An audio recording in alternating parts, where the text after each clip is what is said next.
new to it can get a basis and then later on go and do some more research. So I'm going to state a methodology here. I'm trying to get that hair down out of the mustache. I'm going to state a methodology here, and you can find that this methodology has been repeated in interviews I've been giving since 2000. I think maybe the first time I was on Coast to Coast, I even went into it. The methods that I'm going to describe are my own devising. I've been doing this since 1993. There's a lot of interviews, especially a lot of audio interviews that are out there in which I go into a lot greater detail than I'm able to at the moment. But I'm going to give you an overview as to how my system works so that you'll feel comfortable enough to proceed with the rest of the information, and then you can go and do the research to validate it all later. When you do that research, you can start off by going and doing a hunt on Google or someplace for like webbot forum and go and jump to that. If you're absolutely new to this, maybe you want to get some easy entry into it, you can go look up JSNIP4 on YouTube. He's got JSNIP and the numeral 4. He's got a YouTube channel, and he's been doing summaries and has been following my work for years and takes the time to point out where it's been effective.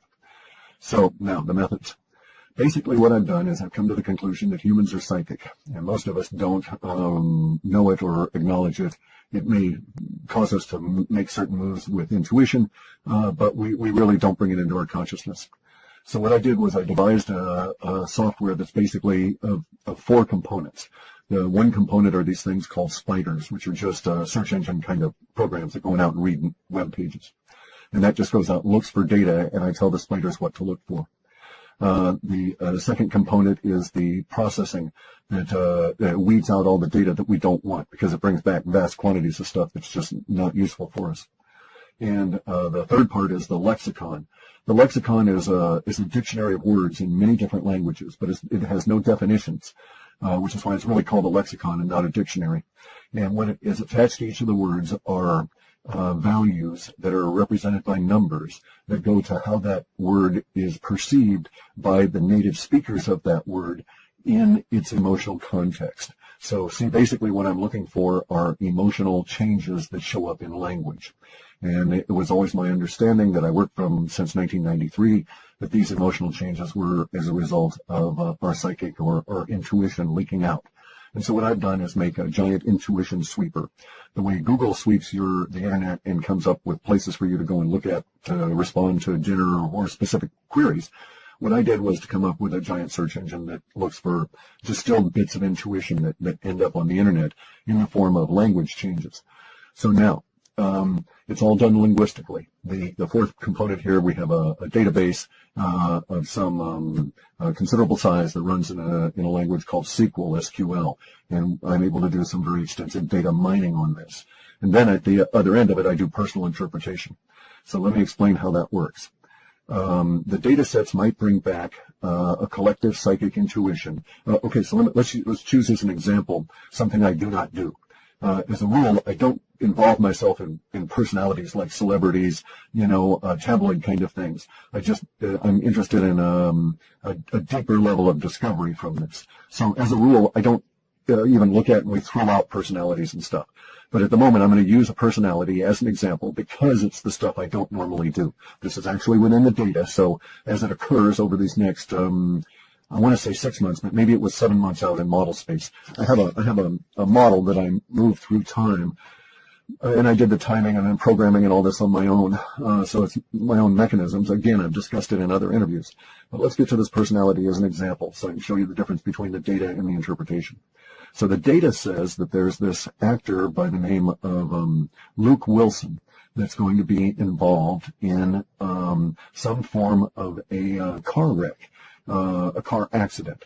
This car accident, I think, as I say, is going to occur over the next 6 months, but maybe it was out 7 months. I don't remember at the moment. I hadn't really thought at the time I saw this that I was going to use it as an example, and so I didn't make any notes about it.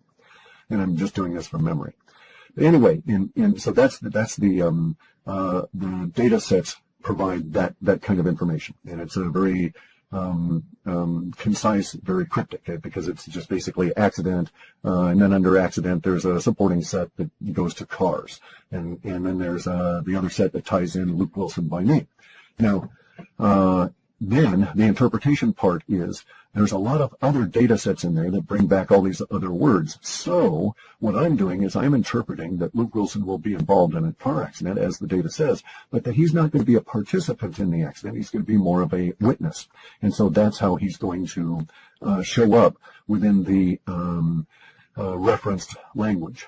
It also helps, by the way, to note that our process here brings up language that's likely to appear after the event. So I don't really get into a description of the event. I get a description of all the words we're going to be using to talk about the event after it has occurred, or after it has not occurred and we're still discussing it all. So let's get back to Luke Wilson, and then I'll give you another quick example here, and then we'll go on with the data.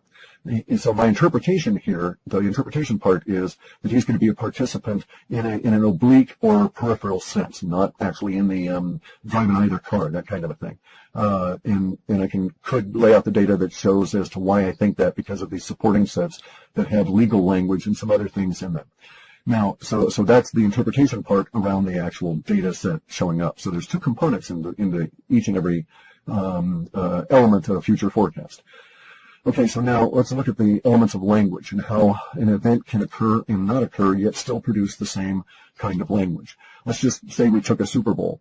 And a Super Bowl happens, everybody talks about it the media talks it up until it occurs, and then everybody talks about it for about 36 hours after that, and then it sort of falls away very rapidly. I know this from my spiders and how language moves. And so for that next 36 hours, everybody's talking about the Super Bowl, asking each other, we're discussing it all, and, their experiences and so on. Now, it's my contention that if the media had done their regular run up to the Super Bowl and then it had not occurred, the day before the stadium was supposed to be used, every toilet in that whole region broke, and it was not possible to bring in any toilets, so they canceled the Super Bowl. This is a far out example, right? And therefore, for the next 36 hours, everybody would talk about the Super Bowl that didn't happen. And so we would get the same level of language about that Super Bowl, regardless of whether the event occurred or not. And so you see our conundrum. We get language forecasts, not descriptions of events.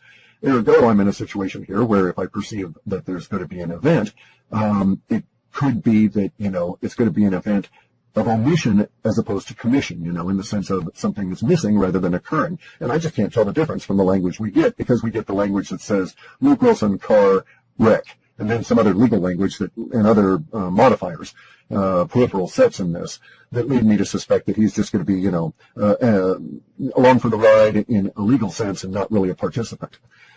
So I can make that sort of an interpretation on the data that's being presented. But in some cases, like the Super Bowl, maybe I could make a guess that it would be a situation of the Super Bowl not occurring, but within the language I might be presented, it may not be clear at all that there's any kind of a hiccup going on, because there's the same number of words, they have the same kind of things within them. You would ask yourself and talk about the same sort of situations, more or less, because in the case of a Super Bowl not happening, you would say, well, what if so-and-so had, done this and so on. So you'd speculate a lot more. So you see the issues that are involved at a very high level, very skimming the surface in the work I do. So, all right, so I've said that. Now, I've been doing this since 97 when I did my first run. I started working on the programming in 93. It took me a long time 4 years to do the initial work and research on this, because I had to make a living. I was working for Microsoft and GEC Marconi and all these airlines and writing code and stuff for people.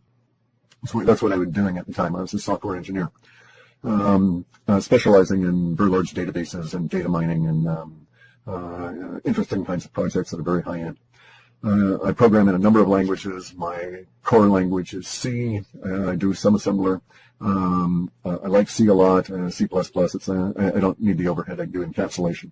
And I like Prolog. Prolog is a self-compiling artificial intelligence language, but I hate using the word AI because everybody thinks of smart, self-aware computers, which I contend cannot happen. Anyway, though. There you go. See, there was a divergence. We shouldn't have gone there. So now let's get into the situation that really brings me to doing the video. As I said earlier, this should have been addressed as my fellow Americans, because everybody in North America is going to suffer the same kind of circumstances that are going to, as myself, over these next few years. Our data set suggests that these circumstances are not going to be good in one way. I mean, they're going to be a challenge, a struggle. Now, I happen to have a philosophical approach. The challenge and struggle is good. That's why we're here on Earth, to learn. And you don't learn sitting on your ass watching TV or, playing video games. You may get your twitch fingers really good, but you never really deal with any of your karma. And well, that's all about to change. According to our data sets, we're into it right now. And if you follow anything at all, you'll, even if you're new to this work, you'll have been brought here by some occurrence in your life that impacts on some of the subjects we're going to discuss here, or is impacted by some of the subjects we're going to discuss here today. And those subjects include basically the economic underpinnings of life as we know it, eroding away visibly in front of you over these next few months and then into the rest of this year.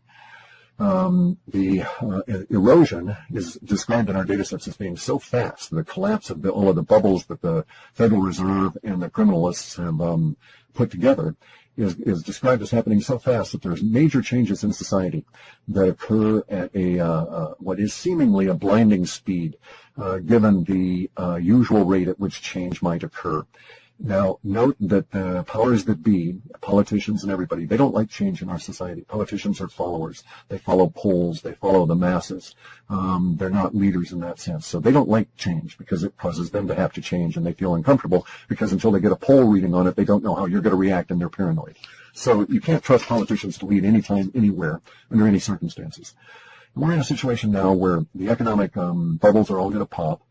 You'll notice this today, tomorrow, the day after, by a sudden scramble, and I mean panic. Or a struggle that's going to work its way up to a panic to own gold or silver. This is going to sweep over everybody you know at some point. It doesn't matter where you are, basically on the planet, because the collapse of the paper currency system is going to be a pandemic across all of the nations. It's going to be endemic to the society. You won't be able to escape it. It'll reach into every corner. Some people will benefit. You know, they were smart. They knew what to do. They saw it coming. Most people will not. Most people will be caught unawares, and they will be thrown into resources or into searching for resources that they really don't have too much of a clue about. So this is not the place that you're going to get educated on how to go out and buy gold or silver or any of this. By the time you're listening to this, if you haven't got a substantial amount of gold or silver stored relative to the amount of coins and a few dollars you've got, you may as well not even try because it'll be too difficult to obtain, and the prices, you'll be chasing price. If you're an investor or a speculator and you have that kind of money, have at it. You have nothing to lose in terms of chasing that price, because those prices are going to go into what would be considered to be astronomical terms. And fundamentally, it all comes down to a necessary human reaction and what's going to happen that's going to cause those reactions. And so let me go into that very briefly. The powers that be that are behind the debt-based, paper-based monetary system have set up circumstances that is going to cause their minions, such as the Federal Reserve, Congress, all these people they control, to react in certain ways. The conditions exist. They've existed for a number of years, and they've been building and building until they finally got to that. I think it's Peter Schiff that uses the example. Maybe I'm incorrect, of the last snowflake, but nonetheless, the last snowflake has hit the huge mass hanging on Mount Rainier, and it started an avalanche that's going to turn into a lahar.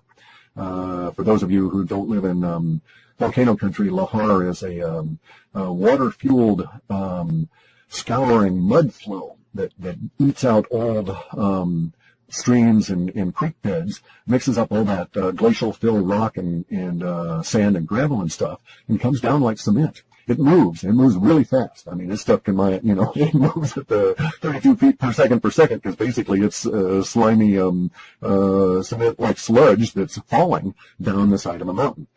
And when it hits, it's like wet cement, a whole tsunami of it. So it's really dangerous stuff. So we have a lahar coming to North America.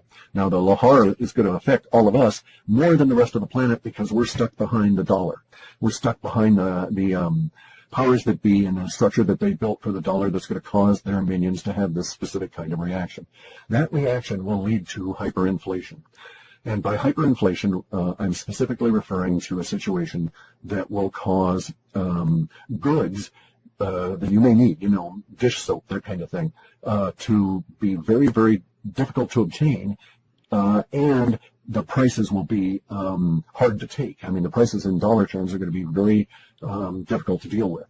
And this is also going to involve, because of the way that this crash is going to occur, and this is really the reason why I'm doing this video at the moment, is that there is a very considerable chance, I don't want to use that word, there is a huge potential in the energy sense, in the electrical sense. We've got a very large potential that the just-in-time delivery system will come to a grinding halt all across North America. If that should occur, and I'm going to actually start saying when that occurs, the conditions that you'll face will be that the stores will empty and they will not be refilled. And you'll go back to that store 2 days after you went and bought milk and there won't be any milk. You'll go back and they'll say, well, we'll get some in a few days. And the fact of the matter is that they won't. And then perhaps even 2 or 3 or 4 or 5 days after that, the employees won't even show up.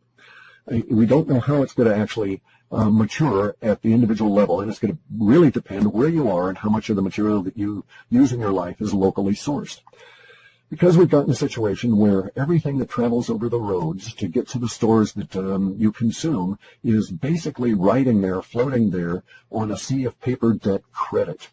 The guy, when he fuels up his truck to drive the goods from the supplier, secondary supplier over to Walmart, he fuels his truck up on a credit card that runs on credit. He doesn't actually carry cash to make the purchases that get him from one part of the country to the other with that load of goods to go into the Walmart. He personally uses credit card more often than not, purchases everything that way, and he's with the vast majority of people in the country. And it's not necessarily, there are going to be instances when these cards, the plastic, will not work. But that's not necessarily what we're talking about now in terms of the dysfunction that's going to occur. Because the dysfunction that's going to occur is the lack of credit that allows people to purchase things ahead of time and bank on being able to pay that creditor when the goods are sold. So that whole credit system is going to break down. And then there's the issues of the huge amount of capacity to move goods, but no demand. So it's got us into a situation where even the basics will now be threatened. And that's something that we all need to be aware of. I'm not saying that you should panic. I'm not saying to run on out and try and stock up on canned goods. I don't know that that's the solution. It's going to depend on where you're at as to how bad it might get for you at an individual level. You're going to have to analyze your individual circumstances for your financial capability to deal with a sudden rise in prices and unavailability of items. And then make some adjustments in terms of where you think you'll be 6 months out and a year out. And you'll know I'm correct if you're looking at this either ahead of time or later on, because you'll see that we're going to run into a situation of panic to purchase gold and silver and ultimately Bitcoin. Gold and silver is going to produce, that panic will be visible. You'll be able to see videos, and it'll even hit mainstream media, of people queuing up all around the planet to purchase gold and silver, and a lot of people behaving badly in mobs when they're not able to get some because the store will have to ration it because they won't have anywhere near the amount that the demand is going to seek. So prices will rise. Prices will rise fast. Prices will rise continuously. Prices may jump up and down the way that prices usually do. But for the gold and silver, we're going to get into a situation that's going to be, in my lifetime, absolutely unique. And I'm an old bastard. And so that uniqueness is going to be a situation that my data suggests will occur in March and April, in which people will want to buy gold and there will be none offered. And so, for instance, right now, I think gold might be $1,200 or $1,300 an ounce to actually get some in your hand. Well, maybe by April, you might see a situation where someone's offering to buy it at $2,000 an ounce. Nobody's selling it. You know, they're saying to themselves, I'm not going to sell my ounce of gold for 2,000 bits of paper. And so they might say, well, we'll offer you 5,000 bits of M paper, or who knows? We just don't know where it's going to go, because the course of the no offer is going to totally destroy the artificial suppression that's occurred that I know for a fact has been in place at least since the year 2000 and has likely been there since the 70s. But there's documented evidence that, of the gold suppression and the silver price suppression since the 2000 at least. So, under those circumstances, we're going to get this panic to own the gold and silver. That will tell you that I'm correct about what else is going to come. That'll eventually trail down to Bitcoin. When people realize they can't get gold and silver, there will be this surge to buy Bitcoin, and we won't see it because it's going to be online. You can go and look at Fiat Leak and watch it occur.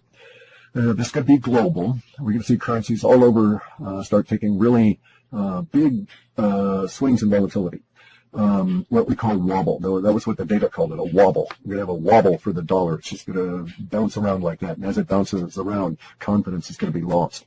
Because every time it comes down, the populace is going to have one emotional reaction, and then as the Fed drives the price back up with their manipulation, the populace is going to have another reaction, and they'll go along with it. The popular reaction will be okay on the first bounce back up, and not that second one. From then on, confidence is totally shot, but the dollar is still going to wobble as it fades off into history.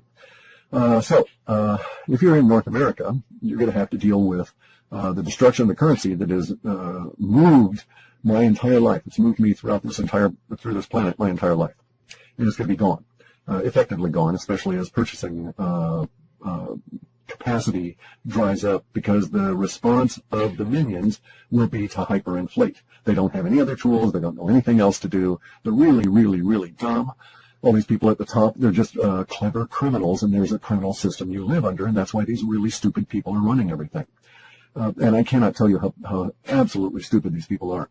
But the system has got us locked in at an individual basis. That's going to change. The system is actually coming apart at the seams. Now, as this occurs, let me check my notes here. We're going to get to the situation here where, as I say, gold and silver will go no offer. The data shows shortly before that, Bitcoin is reaching around 650 US dollars per Bitcoin. It's going to go much higher than that. But it's because the dollar is becoming worthless, not that these things are more valuable. Their value will now be recognized. There's another key difference, is that, yes, there will be a fundamental change in the nature of gold and silver, because gold and silver in and of themselves are just rocks, just minerals, and they can't do anything. There's no emotional component there. There's no life as we understand it within those rocks. But what does motivate and move gold and silver around the planet is the human reaction to it. And that is to say, the perception that humans have for value in these rocks will change very radically as the perception that and faith that they used to put into paper now shifts to something a little bit more solid and substantial. And so everybody will want these rocks and will give up on paper. And as I say, a little joking, rock, paper, scissors is a game, okay? In real life, rock wins every time. Now, we've been surrounded by paper, just metaphorically. Rock's been surrounded by paper for a long time. Now that paper is just burning off. Okay, so let's set us up for the projections for the rest of this year, and then get on to the hopefully the end of this video. All right, so we have a situation where we're going to have panic to own gold and silver, long lines, people behaving badly. We're going to get to the point where the just-in-time distribution system, and I'm talking specifically North America here. I don't have time in this video to devote to data sets outside of that parameter. We have a just-in-time delivery system crumbling. We have stores shuttering, people going home because they don't have any employment. We'll have all of this ATMs and other problems as the electronics give us a bit of an issue. And then we're going to have weather problems that are going to be quite severe this year. And so those weather problems are going to be very severe on the southeast in August through probably to the first part of October. And they're going to be very severe on the west coast from our abnormally warm spring all the way through an abnormally warm summer. Now, there's one caveat to this that I've got to put in place before I continue. And we don't have anything in the data to suggest that this will occur, but there is a small level of potential that it might. If the dollar system crumbles rapidly enough, the geoengineering, the weather modifications that you see every day if you look up and look at the sky and see the planes spraying those white trails around that everybody calls chemtrails, if the dollar fails fast enough, that'll stop, and it'll stop very rapidly. There is a suggestion in the data from years ago that did have some potential even years ago. So we do have some small growth in that area now within our model space, and it could happen that way. And so that may be an exacerbating component to this, is either the ratcheting back of the weather modification because nobody can afford the price of kerosene to put into the jets to fly them back and forth, or it may be that the chemtrail program collapses very rapidly. Now, regardless of that, or without regard to that, the data set is growing there around a very hot, abnormally so, basically a big pool of heat that captures the west coast and sits around the west coast of the U.S. all the way from Baja well up into southeast Alaska. And it's a heat that's going to be crushing at points later in summer. Well, again, we'll know I'm correct if we have this very abnormally warm early spring, and it just doesn't fade the way that it usually does around here. If that's the case, then we'll get into this situation where we're going to have the problems from the heat, and we'll know months in advance. Now, it could be that they're able to maintain the chemtrailing up to a certain point, and then the chemtrailing suddenly collapses, and then we get into the heat very rapidly. I just have no way of telling how it's going to manifest. So if we have if we don't have this abnormally hot or warm spring on the west coast, then it's just regularly warm, and we have lots of chemtrails, then bear in mind this forecast still has a lot of potential to come true as long as the underlying economic destruction is ongoing, because at some point they won't be able to afford to put the fly ash slurry into the air, and that's going to stop the chemtrails, and then the heat's just going to very rapidly escalate. And when that occurs, a number of effects are going to occur within the social order and within the environment, as may be expected. And we're all going to have to deal with these. So I'm not trying to pimp my reports or anything like that. We're all going to live through this. And my reports, my accuracy level is better than chance. I figure I'm at least 50% of all of the predictions either come out accurately and on time, or accurately and off time. So chance would have it be about 20 to 24%. So under the circumstances, you're going to have to decide how you're going to deal with a situation where we have a heat wave on the west coast that may extend inland some considerable distance and into the southwest that might cause severe problems for your environment, especially at a time when electricity may not be all that reliable. See, all this stuff's going to hit us all at once. The broken credit system is going to destroy the just-in-time delivery system, which includes fuels for power plants, which produce electricity to produce the electricity you need to keep the air conditioning on. And at the same time, we're going to have it's going to be exceptionally hot, and you're going to have to rely more on that air conditioning and or whatever cooling you've got. And you're going to find it's difficult to get around because a lot of the infrastructure around you is starting to basically react to an overly heated sun, and you're just sort of not really prepared to deal with it because you've been kept in sort of a little geoengineering cocoon for the last few years that may rapidly disappear. Now, I happen to think we've got to, I like taking my pain right now and getting it over with, right? I don't want to delay pain. If there's pain, I want to eat it, as the Taoists say. Eat your pain now, and get that karma out of you, and get past it. So I want the geoengineering to go away, but I need to advise everybody that I'm very realistic about what's going to happen when that does. It's not going to be very pleasant, and we have to adapt. And so there's going to be a lot of adaptation going on.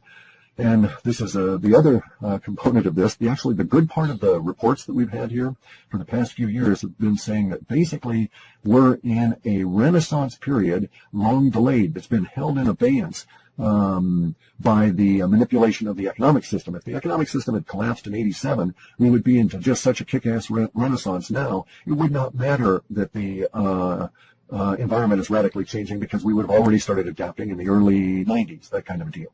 But we've been held in this artificial cocoon of control that has been trying to preserve their control, and in the cost to all of us was that hasn't been an acknowledgement of the real changes in which we're actually living. Change happens, people. We've got to get there. Got to understand this. So we're now in a situation where the confluence of events is going to bring all of this and put it on our plate here, and I think we're going to get all this hitting us around July, just as hyperinflation really kicks off. And by hyperinflation, I mean very stupid, dumb people that run things in the criminal system that has got us all locked into control will respond to the economic crisis as expected, and will print vast quantities of digital dollars until they just can't print anymore, until it just doesn't make any more sense and no one's listening to them. And so we might see, numbers being invented, quadrillions or something, for new kinds of numbers, because we're printing them out so fast that we make Zimbabwe look like pikers, look like they had no vision on how to hyperinflate. We got some really stupid people running things. Now, the good part of all of this is that as the paper debt collapses, we're going to get back to what's known as sound money, which is these rocks I'm talking about, gold and silver, and the new electronic rock that is Bitcoin. When we do this, you'll find that the social order changes around you. And it is because there's a new ethos, because you can't fuck people over in gold and silver deals and live to walk around, right? I mean, it's like you got to get real with things. The people with the paper money system have done everything they can to put layers and layers and layers and layers of minions between themselves and any justice at all. That goes away with the paper debt system. All of the politicians you know go away with the end of the paper debt system. Who gives a rat's ass about that old fart Hillary or hair boy Trump when there's no dollars behind them? You know, when Trump's casinos are empty, or not empty, where they just have thousands of squatters living in them, and because the economic system has collapsed and those people's homes were washed away in the storms, they saw the casino and they said, hey, I'm going to go live there. You know, up yours, Trump. And by then, no one gives a rat's ass about Trump anyway.